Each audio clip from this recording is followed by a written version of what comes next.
Hey guys, welcome to another video from Historic Militaria. Today we're going to be looking at the Spanish squirt gun, which is actually better known as the Astra Model 400 or Astra Model of 1921.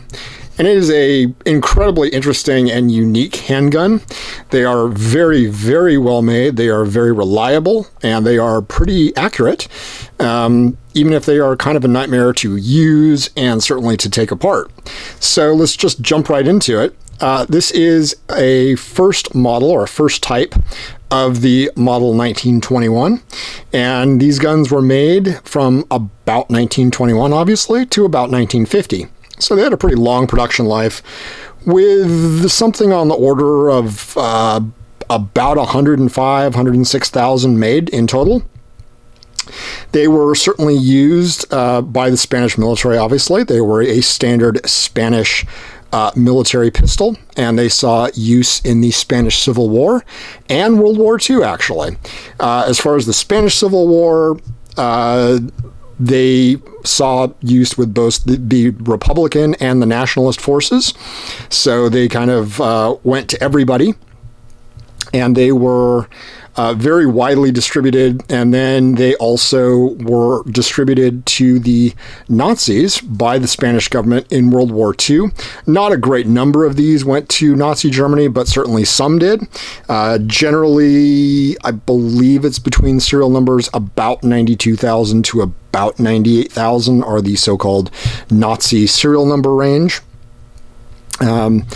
The interesting thing about these pistols is that they are chambered for the 9x23 cartridge, which is 9mm Largo or 9mm Bergmann Bayard. The Spanish had used the Bergmann 9x23 in some submachine guns and their earlier handguns, and they liked that round, so they stuck with it. It is not interchangeable with 9 Parabellum, so it's not the same. It is a 9x23, whereas the Parabellum is a 9x19. It is not necessarily more powerful than a 9 Parabellum, but it is quite a powerful cartridge, sort of on par with 9x23 Steyr. So the interesting thing about these guns is the way they are made, they actually can chamber and fire a number of 9mm cartridges. They can chamber and fire 9 Parabellum, 380 Auto, 38 Super, certainly 9x23, 9x23 Steyr, 9mm Browning Long. Now, just because you can do it in these probably does not mean you should. I would never tell you that it's okay to do. I know people do it. I know it happens, but I've also heard some horror stories about certainly 38 Super cracking frames on these. So take that for what you will. My general advice is stick with your factory loaded 9mm Largo or 9x23 Spanish, and you can find it on the surplus market. It is getting a little bit harder to find, but it is out there. Keep in mind that's going to be corrosive ammunition, so make sure to clean your gun after you fire it. So let's just jump into this gun. It is a blowback operated gun. There's no delay other than a very, very heavy spring keeping it closed. So most guns obviously are going to be delayed blowback in 9mm. These are not. Which makes taking these apart an incredibly arduous task, which I'm not even going to try to do. I did it once, and that was good enough for me. Never again. The spring in these is ridiculous. You need basically a spent 50 caliber shell to push in the barrel bushing here, and then do all kinds of acrobatics to get it apart, and there's heavy springs flying around, and nothing I care to repeat. So the markings on these, this is actually one of the first ones made. It's a Type 1, and this was made in 1924. This particular example serials to that date. On the top, you're going to have the original markings, which is Esperanza y Unceta, Guernica, España. So Guernica is the town it was made in Spain. And obviously Esperanza and Unceta are the company. And then you just have Pistola de 9mm, model 1921. that was enough for them, and they just told you it was a 9mm pistol, and I guess you're good to go. This one has the Spanish military acceptance mark right there, which you will see on a number of Spanish military accepted ones. This does not have any other Spanish proofs or indeed any other markings other than the Astra symbol on top of the barrel.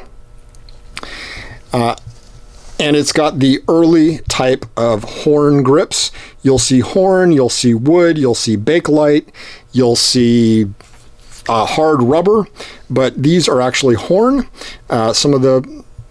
It doesn't particularly add anything to the gun of what the grips are necessarily made of, but these are typical of what you're going to see on the older first model of gun.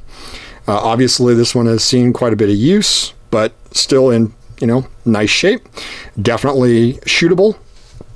And a lot of these indeed are on the surplus market still today, having come over from Spain in the 1950s to 1960s. So generally, you will find them without import marks because they came over before 1968 when import marks were required on imported guns.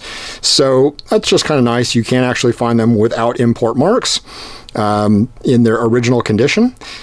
This is a Type 2, which is the more commonly found variant on the U.S. market. It is a later gun. It has wood-checked grips, which is what you would normally expect to find. It has been arsenal refinished nicely. You can see some of the detail has been lost, certainly on the Astra logo there. And also, it's a later gun, so the markings have changed. If I can get that to actually focus. This now just says Unceta y Compañía. So Esperanza had left, and Guernica, España.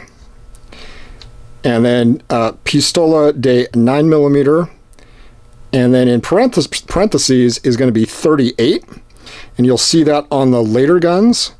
And I think a lot of people believe that is sort of the blessing to fire 38 Super out of these. I'm not going to say it is because I don't think it's safe, frankly. And then you've got Modelo 1921 and then 400 in parentheses after that. So these are actually marked with 400, whereas the first ones were not, and just the different markings. So that just kind of gives you an understanding of these guns and what you're going to see in them. These do have a grip safety, which is kind of interesting. When you hold it, it's going to be a lot like a 1911 grip safety. When you hold it properly, the meat of your hand is just going to push it in normally. They have an 8-round single stack magazine that is released by the lever right here. The magazine release just pops out, no problem. Pretty standard. Other than being a bear to cock, they are incredibly reliable. They work great. They handle the recoil of the ammunition well because they're a heavy, big gun, and they are actually quite pleasant to shoot and use. I would have no problem if I had to use one of these for pretty much anything other than the fact that getting that first round chambered is pretty hard. You've got these serrations to help here, but pulling back against that spring can be a real bear. And again, takedown is pretty awful. But I hope you've enjoyed taking a look at the Astra Model 400. And they're definitely a very interesting gun to collect. There's a few variations out there. There's ones that have different kinds of markings. There's certainly guns you'll find that have Spanish Civil War use if you are interested in that period of history. And they're just a very cool collectible that still can be found for really not too much money. I think a lot of the Spanish handguns are overlooked in terms of the quality of what they actually are. And I think a lot of people just kind of turn their nose up at them because they're not a Colt or a Luger or a Browning high power. So if you're interested in World War II or Spanish Civil War, these are definitely guns to look at and not forget. And as always, remember to like, share, subscribe. And if you've got one of these, I'd love to hear about it. So make a comment. Thanks for watching.